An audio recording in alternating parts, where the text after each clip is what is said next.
Assalamualaikum warahmatullahi wabarakatuh. Sampurasun baraya tepang dangu sareng pidangan dongeng Sundanya. Urang ngadongeng deui. Urang neraskeun hanca dongeng anu katuna. Kalaek lamun jejar carios si somang anak buaya kajajade. Ayeuna teh seri anu kapu 44 seri pamungkas mitranya. Urang tamatkeun yeuh ye dongeng. Mangga atuh supados sejang kolong tinggal waktos. Urang sami-sami dangukeun kumaha cucungna ye carita si somang wilujeng ngadangukeun burung ah.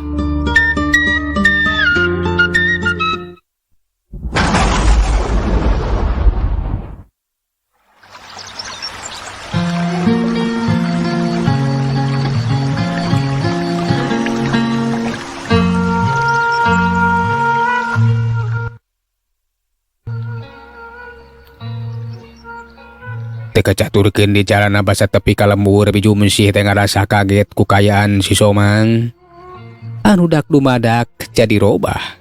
Nu tadina budak rumaja kiwari manggis jadi pamuda anu gagah. Tapi barang dijelaskeun ku si Odon biju mensih teh ngareti malahan mabungah we nu aya.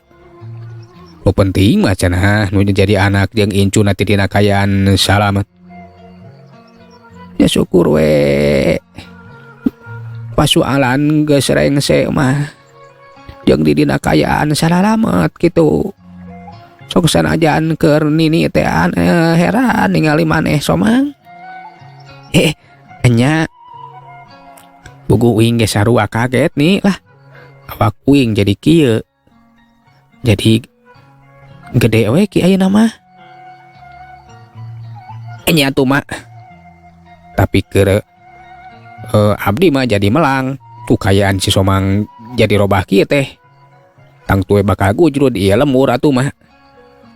Nya mah ge sarua melang ujang. Tang tue bakal araneheun ningali si somang ngadadak jadi pamuda teh. Kumaha ngajelaskeunana bingung keur mah. Ulah bingung-bingung nini. Bejakeun we kitu awak uing teh robah teh ngadadak kieu gara-gara ngadahar supa. Supa meunang ngalati leuweung kitu ting supana nahaon. Barang didahar teh ngadadak ieu we kitu awak gedean kieu. Piraku kitu kudu dijelaskeun kitu mah. Nya benar pisan. Jelaskeun kitu wae mah. Nu penting mah kahartieun atuh sok sanajan teu asup akal oge. Kitu harita teh obrolan di imah biju mesi.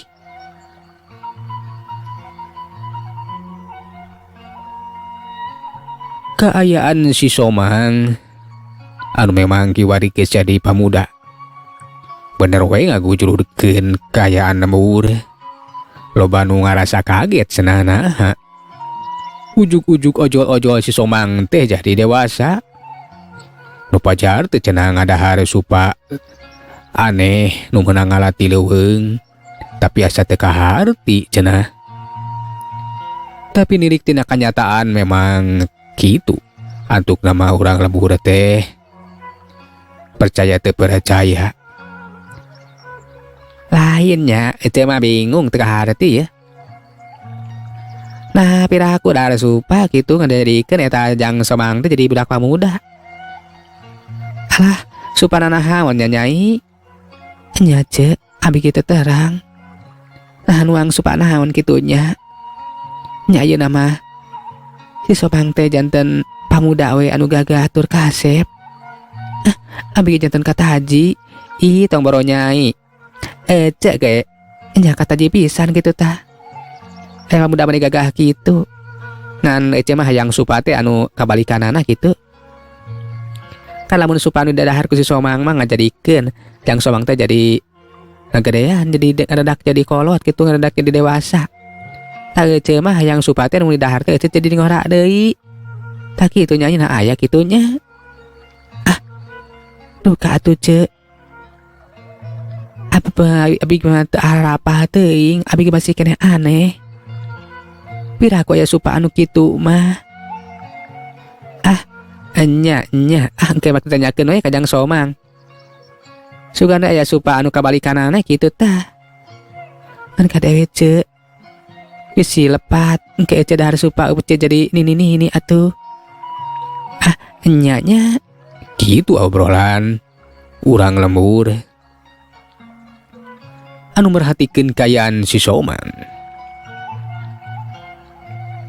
Tapi pikeun si Somang manehna mah teu jadi pikir, malahan mamanehna teh kiwari teh geus indit nepungan deui nyi Kantri nu aya di lembur Cisoka. Ari pikeun urang lembur Cisoka mah manehanana teu apaleun kumaha mimitina. Apalna teh si Somang geus sagede kitu we. Tapi ka imah nyi Kantri dibageakeun ku indung bapana. Yap ka jero Jang. Ngajai teh. nya Pak, ngajawe rek ameng ka dieu teh. Rek ngalongok. Nyi Kantri aya kitu. Aya di jero. Sok ka jero we ka jero. Atuh harita teh si Somang sup ka jero imah. Bapana nyi Kantri teh gura-giru ngagaruan nyi Kantri nu keur aya di jero kamarna. Ari indungna mah keur kaprak-kaprak we di pawon.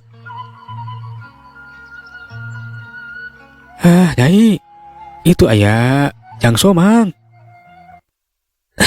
Nah laras kitu. Tuh, geus aya ngadagoan ieu. Sambeurkeun geura. Nya Cek eta nyi Kantri katingali nu bungaheun pisan ningali atawa ngadenge kadatangan si Somang. Bener we ditepas teh geus katingali anu diuk.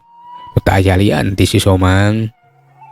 Atuh nyi Kantri teh manehna bungaheun teteh lah bener. Si Somang teh aya ulin ka imahna. Kumaha damang? Nyi. Sumuhun kumaha sawangsulna? Nya Cager. Alah. Kumaha Nyai? Cek si Somang jadi arap-aprep. Kunaon nyarios teh kawas anu geumpeur atuh Kang? Ente. Cenah naon ieu? Akang amengan ka dieu. Bisi aya nu amekeun. Teu aya atuh Kang. Abi mah pugu masih keneh lelengohan. Moal aya nu benda-bendu. Ya syukur we ari tuh kitu mah lah. Nah bade nyarios naon kitu Kang? Eta nu sapertos geumpeur geuningan. Ente pugu akang teh satu tasna ngandajapkeun Nyai teh. Jadi kapikiran we Nyai. Aneh pugu ge. Nah kunaon? Rupanya teh ngalangkang wae, tapi banget wae. Inget bae. Kunaon nya? Pugu abi ge sami Kang. Duka kunaon atuh abi ge emut wae ka akang. Moal kitu urang teh boga parasaan anu sarua.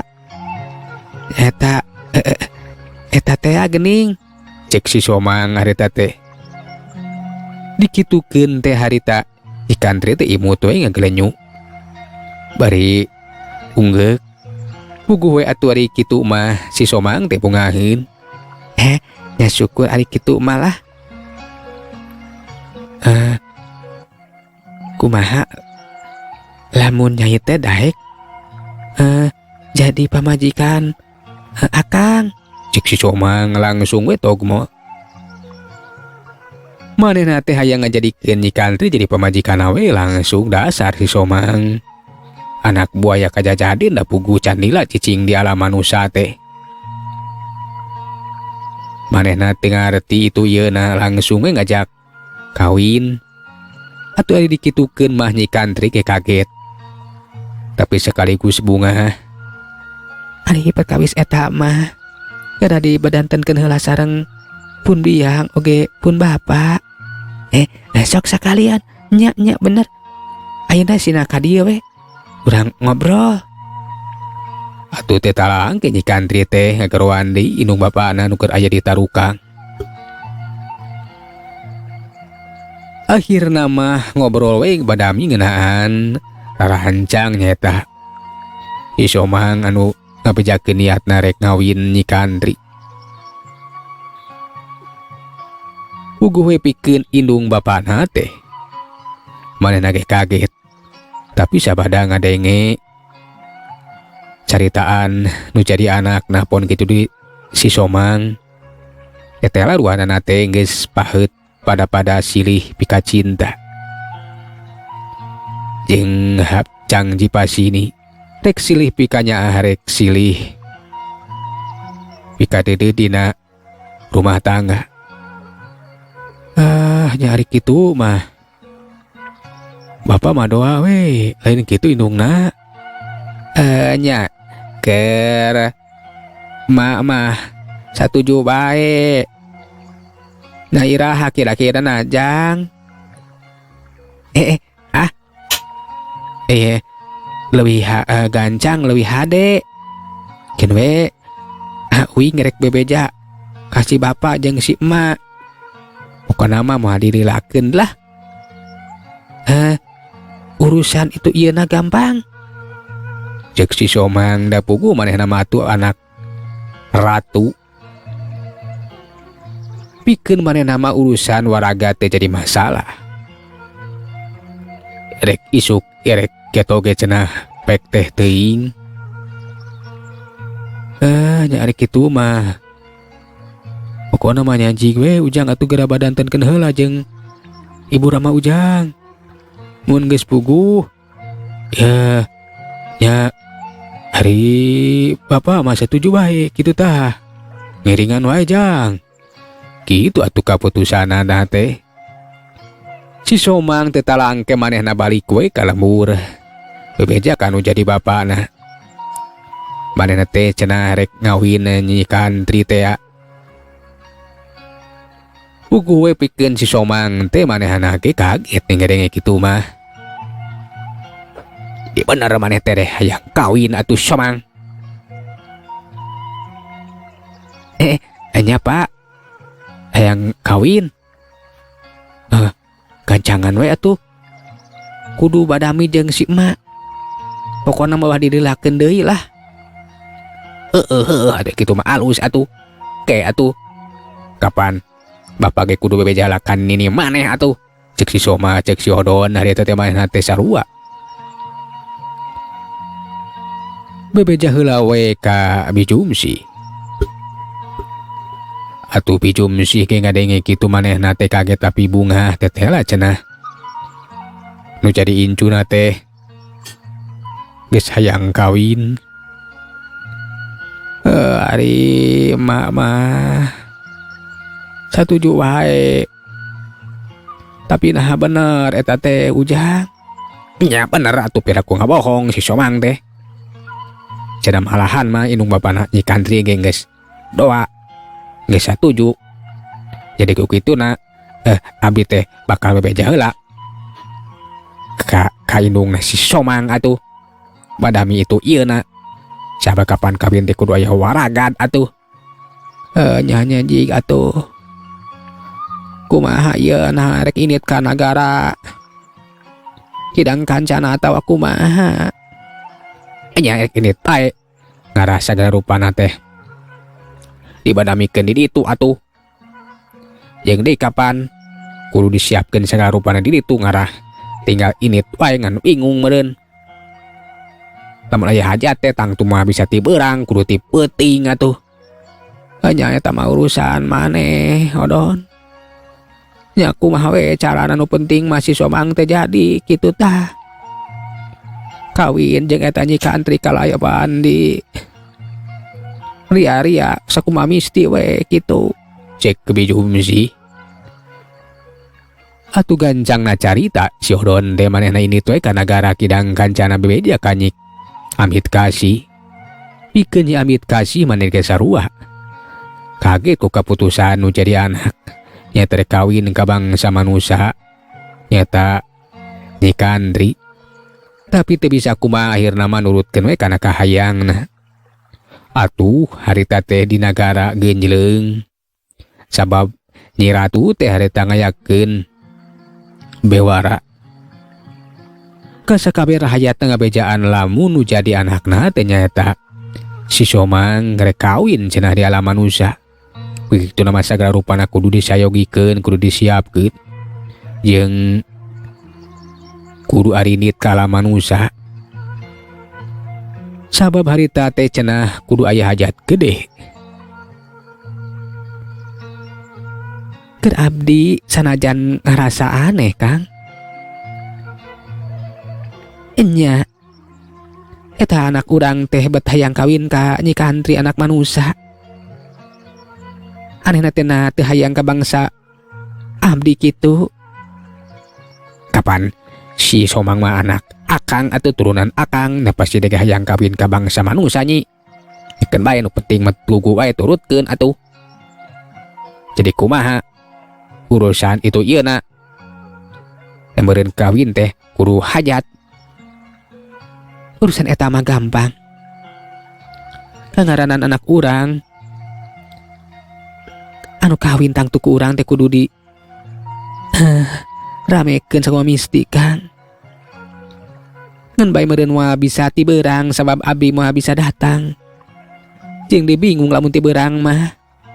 Sabab sakabeh rahayat moal bisa nyaksian oge ngareuah-reuah ngaramekeun atuh. Nyakeun bae eta mah urusan akang. Pokona mah kawinan teh ti peuting wae atuh. Kitu harita ka babadamian si Odon jeung Nyi Hamid Kasih. Gancangna carita si Odon teh manehna teh ngahaja we ini kalemur Nyi Kantri nepungan indung bapana. Sekaligus muguhkeun jeung deui harita teh ngabejakeun heug cenah urusan waraga rek ditangkes we ku si Odon sagala rupana. Ulah salempang ngan bae cenah acara teh kudu ti peuting. Sarajan teh ilahar tapi pikeun inung bapana Nyi Kantri manehna teh satuju we. Tah jadi kitu atuh. Keun bae urusan sagala rupana mah ditangkes ku kuring atuh. Ya tapi panuhun acara teh ti wengi wae ulah ti beurang atuh. Nyanyangakeun we lah. Kumaha saena? Ari abdi mah ngiringan bae. Enya atuh ari kitu mah heug. Pokona mah isuk bakal diatur sagala rupana. Masalah jang hiburan rek 7 peuting oge teu naon. Nu penting mah hajat teh kudu gede atuh. Peuting engke bakal disayogikeun sagala rupana. Mohon mangga. Atuh gancangna carita. Satu tasna geus paheut waktuna. Harita si Odon teh jeung Nyi Hamid Kasih marentahkeun ka rakyat nagara Kidang Kancana nyata rakyat siluman buaya. Pikeun datang we ka alam manusia. Malahan mah sagala rupana teh geus dibawa. Malahan mah ilaharna we kawat aya paralatan segala rupa. Pikeun ngahibur da ari papanggungan jeung segala rupana mah geus disayogikeun ku inung bapana Nyi Kantri oge. Dina peuting eta bener we katingali geus loba jalma. Malahan mah pupuh eta lembur geus ngadagoan we kedatangan pihak panganten lalaki anu cenah sakedeung deui ge bakal datang. Mana pangantena? Oh, can datang teh. Aya lebih geus aya lebena. Sumuhun, parantos lebih mah parantos dongkap. Kantun kantos pihakna keluarga pamenggat we tak kitu. Palat. Jangan. Jeung aneh pikeun bapa mah kawin teh ti peuting dia aduh.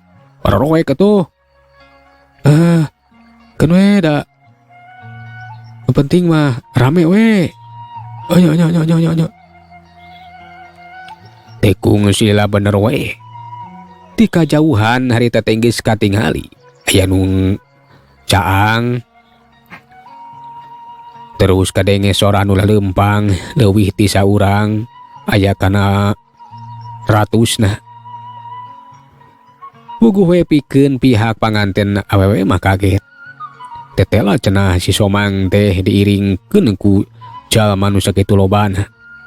Malah matina nilik tina papakean ge manika rarining.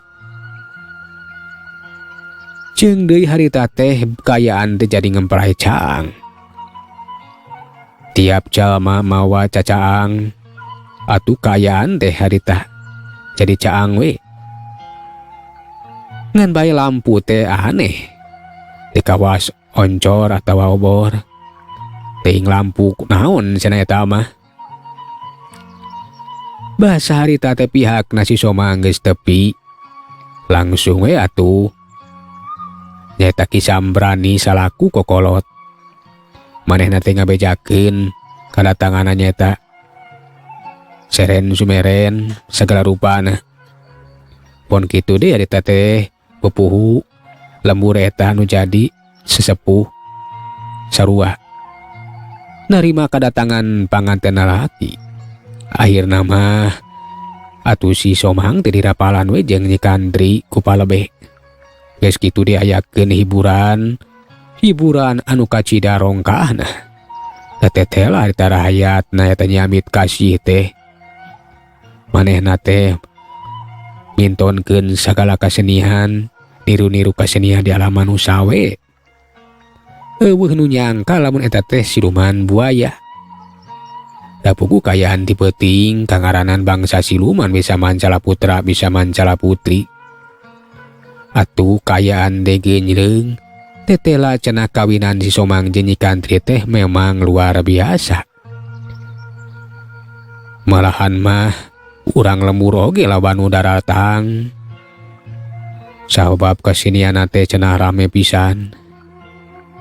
Atuh kayaan jadi rame. Tika rasa sanajan wanci peuting rasa nama ti beurang we. Alah. Teu nyangkanya tak Jang Somang teh. Na usahana kana naon kitu nya.